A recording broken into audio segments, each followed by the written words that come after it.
दोस्तों 19 जनवरी की सुबह सुबह एक घर से रोने और चीखने चिल्लाने की आवाज़ें आ रही थी। आसपास के लोग जब इस बात को सुनते हैं तो वो फिर उस घर की तरफ दौड़ते हैं क्योंकि उस घर से एक महिला की रोने की आवाज़ें आ रही थी। जब आसपास के लोग उस घर के अंदर दाखिल होते हैं, उस आंगन में दाखिल होते हैं तो वो देखते हैं कि एक महिला अपने पति से लिपट करके रो रही है और पति जो है वो लेटा हुआ है। लोग जब और पता लगाने की कोशिश करते हैं तो पता लगता है इसके जो पति है वो रात में तो ठीक-ठाक थे, लेकिन सुबह होते-होते वो गुज़र चुके हैं, यानी कि मर चुके हैं।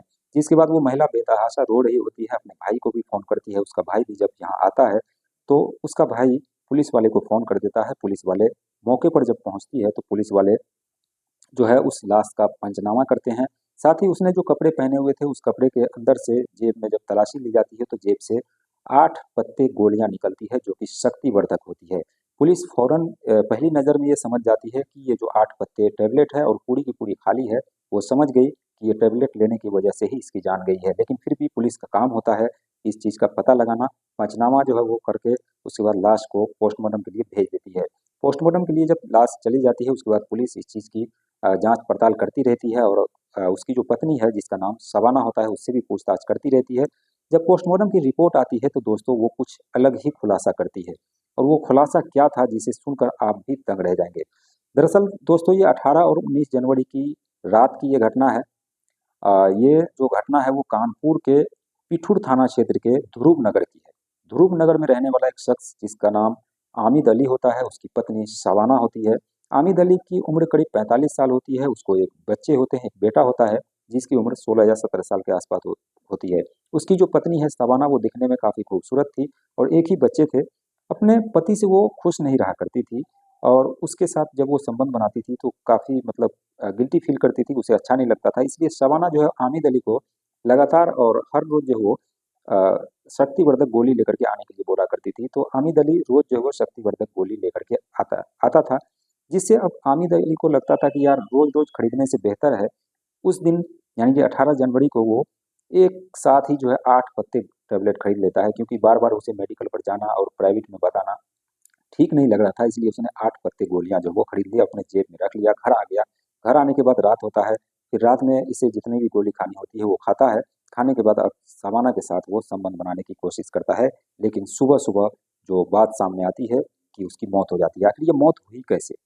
क्योंकि 8 पत्ते गोली इसने खाई ही नहीं, उसकी जो मौत हुई है वो गला दबाने से हुई है।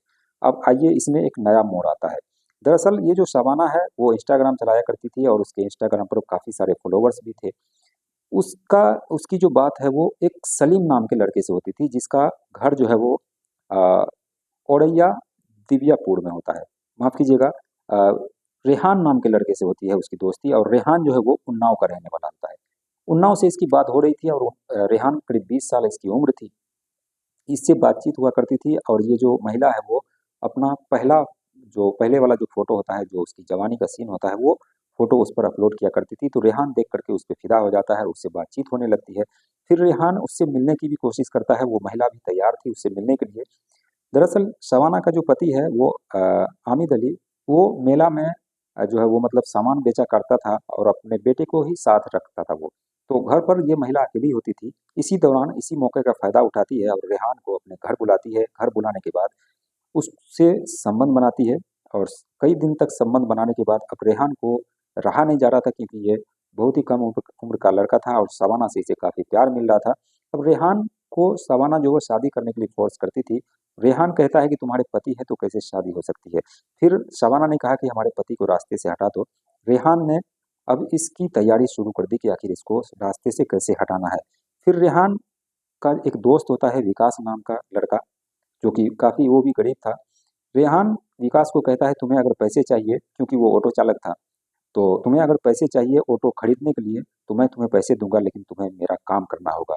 रेहान जो है विकास जो है इसकी बातों में आ जाता है और उसके ऑटो खरीदने के चक्कर में वो कहता है ठीक है मैं कोई भी काम कर लूँगा। तो रेहान कहता है कि तुम्हें एक शख्स का कत्ल करना है।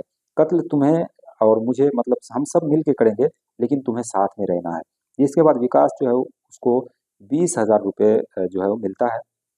सवाना लेकर के आती है और रेहान ये दोनों मिल करके विकास को 20,000 रुपये देती है। तो देने के बाद 18 जनवरी 2025 को रात को ये आने के लिए कहता है। 1 बजे ये लोग रात में पहुँचते हैं। इधर सवाना जो है अपने पति को खूब शराब पिलाती है और जितनी भी गोली थी शक्तिवर्धक की, उन गोलियों को निकाल करके वो फेंक देती है, गटर में बहा देती है, ताकि ये जो मौत का बहाना मिले वो शक्तिवर्धक गोली खाने की वजह से मिले। रात में ये जो सवाना है अपने पति को, क्योंकि वो उसे बेहोश कर चुकी थी, काफ़ी ज़्यादा उसने शराब पिला रखी थी, उसके छाती पर वो चढ़ जाती है सवाना और उसके हाथ और पैर पकड़ लेती है। साथ ही रेहान जो उसका आशिक होता है वो भी उसका हाथ पकड़ता है और विकास जो है उसका गला दबाता है। तब तक गला दबाए रखता है जब तक उसकी मौत हो जाती है। मौत होने के बाद अब सुबह होती है तो सुबह में सवाना जो चीख रही थी, चिल्ला रही थी, ताकि उसे कुछ मालूम ही ना हो।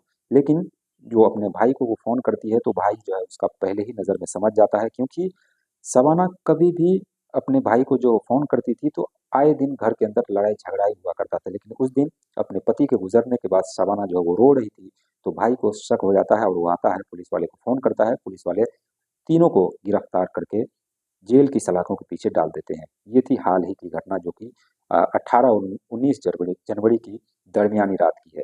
तो ऐसे-ऐसे पत्नियाँ भी हैं, ऐसे-ऐसे कांड करती है कि अपने पति को एक आशिक से मिलने के चक्कर में अपने पति को ही दुनिया से जो है वो मतलब रफ़ा-दफ़ा कर देते हैं। अब सोचिए उसका जो बेटा है वो 16 या 17 साल के आसपास का है, उसकी उम्र 40 साल हो चुकी थी, लेकिन फिर भी उसे जो मतलब जिस्म की जो भूख है वो नहीं मिट रही थी और अपने से आधे से कम उम्र के लड़कों को वो लुभाती थी और उससे संबंध बनाया करती थी और उसके साथ वो कुलछर्रे उड़ाना उड़ाना चाहती थी, इसलिए उसने अपने पति को रास्ते से हटा दिया। दोस्तों क्राइम जो है वो लगातार बढ़ रहे हैं, क्राइम कम हो नहीं रहा है, खास करके उत्तर प्रदेश की बात करें तो जैसा कि योगी सरकार कहती है कि क्राइम ज़ीरो है, लेकिन ऐसा बिल्कुल भी नहीं है। क्राइम लगातार हो रहे हैं। कुछ ऐसी खबरें हैं जो सामने आ जाती है, लेकिन कुछ ऐसी खबरें हैं जो सामने आ ही नहीं पाती है। ये भी एक हकीकत है। बाकी ये थी स्टोरी। आपको इसके बारे में आपकी जो राय है कमेंट सेक्शन में ज़रूर बताइएगा। चैनल को सब्सक्राइब कीजिए दोस्तों, मिलते हैं नेक्स्ट वीडियो में नई कहानी के साथ। तब तक के लिए बाय बाय, टेक केयर।